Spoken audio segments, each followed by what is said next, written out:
अब हम समझ लेते हैं प्री बोर्ड का पेपर, ठीक है, जो आपके स्कूल्स में हुआ था, हाई स्कूल का 10th क्लास का साइंस का, ठीक है, विज्ञान का। उसमें किस टाइप के क्वेश्चन आए थे उन्हें समझ लेते हैं। किसी दर्पण से आप चाहें कितनी ही दूरी पर खड़े हो, आपका प्रतिबिंब सदैव सीधा प्रतीत होता है। संभवतः दर्पण है कैसा है, या तो समतल होगा या उत्तल होगा। इंग्लिश में भी इस क्वेश्चन को समझ लेते हैं। You are standing at any distance from a mirror, your image will always appear erect, probably the mirror is, तो मिरर कैसा होगा, या तो प्लेन होगा या कॉन्वेक्स होगा। क्लियर हो गया। उसके बाद नेक्स्ट क्वेश्चन समझ लेते हैं। मानव नेत्र अभिनेत्र लेंस की फोकस दूरी को समायोजित करके विभिन्न दूरियों पर रखी वस्तुओं को फोकसित कर सकता है। ऐसा हो पाने का कारण क्या है, समझने क्षमता। ठीक, इंग्लिश में भी समझ लेते हैं। The human eye can focus on the object place at different distances by adjusting the focal length of eye lens, this is due to, ऐसा किसकी वजह से होता है, पावर ऑफ एकोमेंडेशन की वजह से होता है। ठीक है, कुछ और इसके इंपॉर्टेंट क्वेश्चन समझ लेते हैं। देखिए, अगर कोई क्वेश्चन आता है न्यूमेरिकल में तो इस टाइप से आएगा। किसी विद्युत किसी किसी विद्युत बल्ब का अनुमंतांक 200 220 वोल्ट 100 वाट है। जब इसे 110 वोल्ट स्रोत से जोड़ते हैं तब इसके द्वारा उन्मुक्त शक्ति कितनी होगी। यानी an electric bulb is rated as 220 volt 100 watt. When the bulb is connected to 110 volt source, the power consumed by the bulb is, तो इसके लिए फॉर्मूले का यूज़ करेंगे। R is equal to V square upon P. V की value ये दे रखी है और पी ये है पावर। सॉल्व करके ये वैल्यू आ गई रेसिस्टेंस की 484। फिर हमने पावर से सॉल्व कर लिया। कितनी पावर अब दे रहे हैं, 110 वोल्ट। तो देखिए लिख लिया वोल्टेज 110 वोल्ट और रेसिस्टेंस अभी हमने यहाँ से फाइंड करा 484 लिख दिया। इससे पावर पता चल गई। पावर का फॉर्मूला होता है V square upon R. V का स्क्वायर मतलब 110 का स्क्वायर कर दिया तो 12,000, ये कितना हो गया, 12,010, 12,100, 110 100,000 10,000, ठीक है। 12,100 अपॉन 484, इसको डिवाइड कर दिया तो 25 वाट आंसर आ गया। ये देखिए ऑप्शन डी वाला करेक्ट है। न्यूमेरिकल वहाँ पे ज़रूर आएंगे आपके एग्जाम में, इसलिए पढ़ के जाए। फिर नेक्स्ट क्वेश्चन है, विद्युत धारा मापने वाली युक्ति को कहते हैं, क्या कहते हैं, एमीटर। जिसमें विद्युत धारा नापते हैं तो किसमें नापते हैं, एमीटर में। इंग्लिश में भी यही क्वेश्चन है। The device use to measure the electric current is, electric current को हम किस में मेजर करते हैं, तो एमीटर में मेजर करते हैं। क्लियर हो गया। इसके बाद नेक्स्ट क्वेश्चन समझ लेंगे। निम्नलिखित में से कौन सा नियम लंबे विद्युत धारावाहिक तार के निकट चुंबकीय क्षेत्र की दिशा को व्यक्त करता है। दाएं हाथ के अंगूठे का नियम, फ्लेमिंग का, ठीक है। फ्लेमिंग का ये दाएं हाथ के अंगूठे का नियम जो है, ये विद्युत धारा के तार के निकट चुंबकीय क्षेत्र की दिशा को बताता है।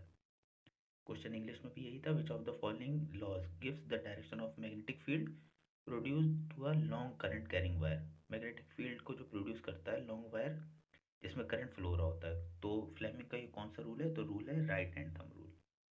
एक वेरी इंपॉर्टेंट क्वेश्चन है जो बहुत बार बोर्ड एग्जाम में भी पूछा गया है। सामान्य दृष्टि के लिए स्पष्ट दृष्टि की न्यूनतम दूरी होती है, यानी एक इंसान मतलब ज़्यादा मतलब कम से कम कितनी पास की वस्तुओं को देख सकता है, तो 25 सेंटीमीटर, ठीक है। देखिए इंग्लिश में भी इसी टाइप से लिखा हुआ है। The least distance of distinct vision for a normal vision is 25 centimetre, ठीक है। ये है, ये वेरी इंपॉर्टेंट क्वेश्चन है, इसको तैयार कर लेंगे अच्छे से। बहुत बार ऑब्जेक्टिव में पूछा गया बहुविकल्पीय क्वेश्चन में। इसके बाद एक और इम्पोर्टेंट क्वेश्चन है, शुद्ध जल का पीएच वैल्यू होती है, क्या होती है, 7। The pH value of pure water is 7, ठीक है। पीएच स्केल एक पैमाना है जिसमें 0 से 6 तक अगर वैल्यू आती है तो वो एसिड होता है यानी अम्ल। ठीक 7 पर अगर आगे रुकता है तो वो न्यूट्रल है यानी कि उदासीन। अगर वैल्यू 8 से 14 के बीच में आगे रुकती है तो वो क्षार है यानी कि बेस, ठीक है। तो वाटर की वैल्यू पीएच वैल्यू 7 होती है, ठीक। फिर निम्नलिखित रासायनिक अभिक्रिया किस प्रकार की है ये बात बताना है। तो देखिए BaCl2 beryllium chloride H2SO4 sulphuric acid बना क्या है, BaSO4, Ba और SO4 यहाँ से ले लिया गया, 2 हाइड्रोजन और 2 क्लोरीन को अलग कर लिया गया। तो ये किस तरह की रिएक्शन है, अवक्षेपण रिएक्शन, अवक्षेपण अभिक्रिया, इसे इंग्लिश में कहते हैं। देखिए इंग्लिश में इसका दिया हुआ एग्जांपल, इसे कहते हैं प्रेसिपिटेशन रिएक्शन, ठीक है। ये इसका एग्जांपल दिया हुआ है। फिर क्वेश्चन है, प्रयोगशाला में सर्वप्रथम किस कार्बनिक यौगिक का निर्माण हुआ था, यूरिया का, ठीक है। विच of the following organic compound was first prepared in laboratory, यानी लेबोरेटरी में सबसे पहले यूरिया को बनाया गया था। फिर है एल्केन का सूत्र होता है, तो एल्केन का सूत्र होता है CnH2n+2। ठीक, ये IUPAC नेम जो आप लिखते हैं उसमें इसका यूज होता है अल्केन, जिसमें कार्बन कार्बन के बीच सिंगल बॉन्ड लगता है। अल्कीन में देखिए कार्बन कार्बन के बीच सिंगल बॉन्ड लगता है तो ये अल्केन है, कार्बन कार्बन के बीच डबल बॉन्ड लगता है तो ये अल्कीन है, और कार्बन कार्बन के बीच ट्रिपल बॉन्ड लगता है तो ये अल्काइन है। क्लियर हो गया। फिर है सिनाबार का रासायनिक सूत्र, यानी chemical formula of cinnabar is HGS। ठीक, कार्बन परमाणु की संयोजकता है 4। ठीक, यानी कार्बन की वैलेंसी कितनी होती है 4, यानी कार्बन मैक्सिमम 4 इलेक्ट्रॉन को एक्सेप्ट भी कर सकता है और 4 को डोनेट भी, यानी कार्बन अधिकतम 4 इलेक्ट्रॉन को ग्रहण भी कर सकता है और 4 इलेक्ट्रॉन को दान भी कर सकता है। क्लियर हो गया, इसलिए इसकी वैलेंसी कितनी होती है 4। अब ये बायोलॉजी वाला पार्ट है, इसे भी पढ़ लेंगे। ठीक है, जीव जंतु विज्ञान, सूचनाओं के चालन के लिए विशिष्ट ऊतक पाए जाते हैं। किसमें पाए जाते हैं? जंतुओं में। देखिए लिखा है for the conduction of information specialised tissues are found in animals. पुष्प के निम्न में से किस भाग में जनन कोशिकाएं पाई जाती हैं? तो किस में पाई जाती हैं? उकेसर में। ठीक, इंग्लिश में भी पढ़ लेंगे। विच of the following parts of a flower contain the germ cells stamens. ठीक है, निम्न में से कौन हार्मोन हमारे शरीर में कार्बोहाइड्रेट, प्रोटीन एवं वसा के उपापचय का नियंत्रण करता है? थायरॉक्सिन। ठीक है, विच of the following hormones regulates carbohydrate, protein and lipid metabolism in the body? Melatonin. ठीक है, इसका आंसर है थायरॉक्सिन। देखिए यहाँ हिंदी में भी था थायरॉक्सिन, इंग्लिश में भी इसे थायरॉक्सिन ही कहते हैं। क्लियर हो गया। इसके बाद नेक्स्ट क्वेश्चन समझ लेंगे। शुक्राणु का निर्माण होता है किसमें होता है? वृषण में। ठीक है, the formation of sperm takes place in, sperm का फॉर्मेशन कहाँ होता है? टेस्टिस में होता है। महिलाएं एक्स गुणसूत्र प्राप्त करती हैं किससे? ए और बी दोनों से, यानी अपनी माता से और अपने पिता से। ठीक है, females receive X chromosome from there, female X chromosome किससे रिसीव करती हैं? मदर फादर, यानी ए और बी ऑप्शन दोनों सही हैं, तो both A and B.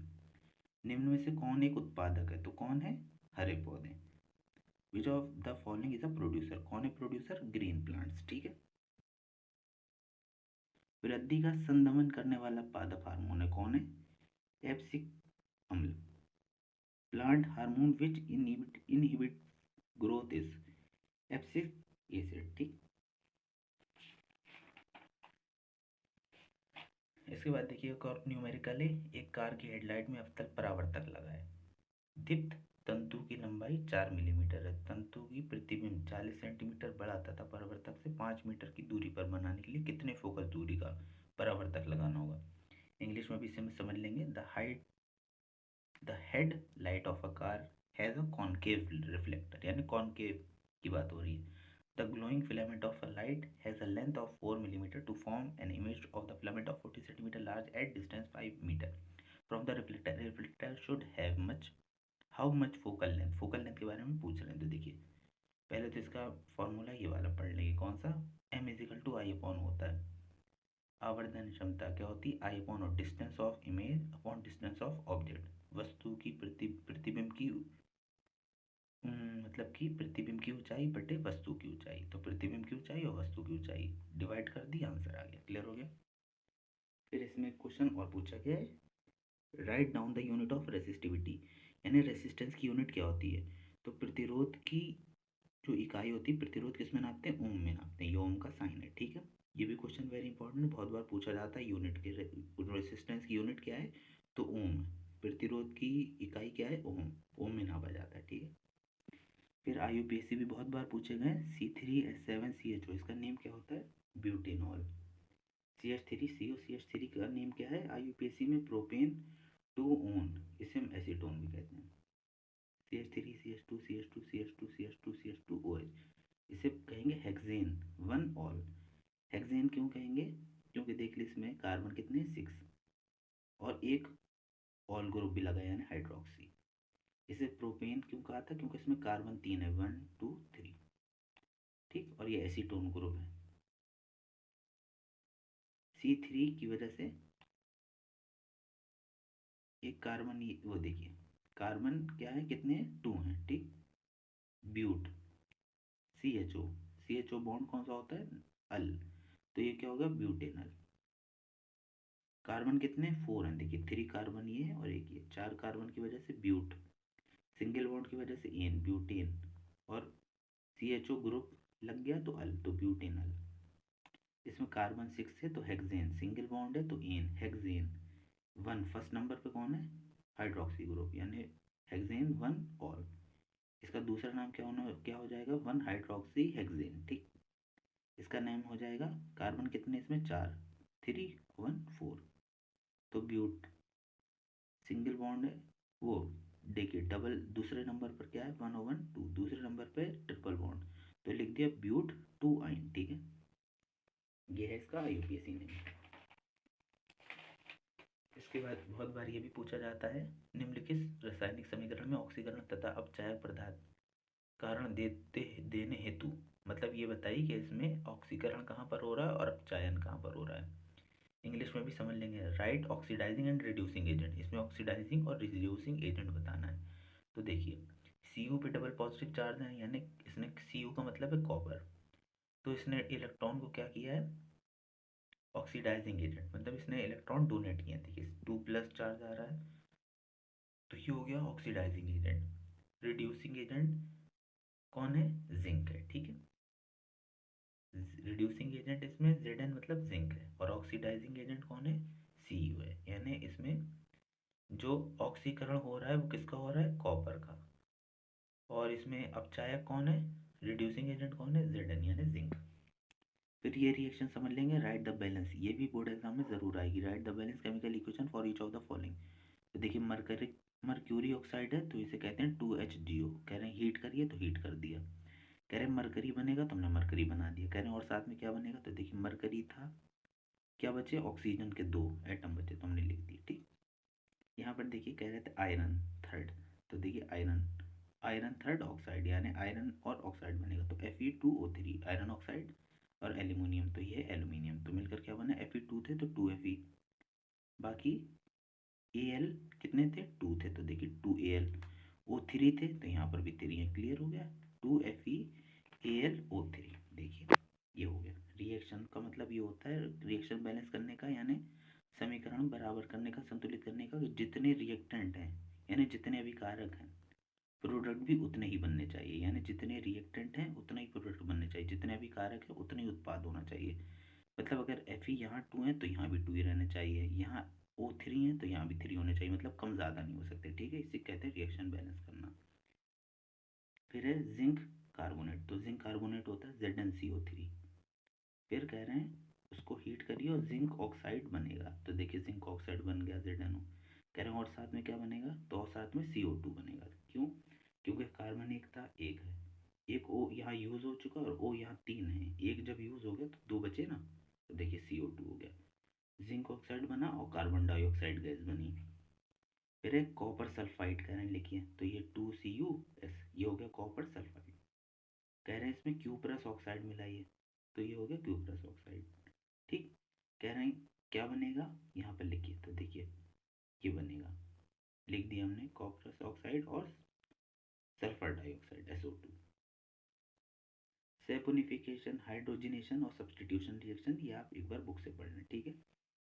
Saponification का मतलब है साबुनीकरण, यानी साबुन कैसे बनता है, इस प्रोसेस के बारे में बताया गया। फिर और भी कुछ क्वेश्चन हैं, इन्हें आप जो है पढ़ लें और शॉर्ट में लिख लें। बस ये कंप्लीट हो गया आपका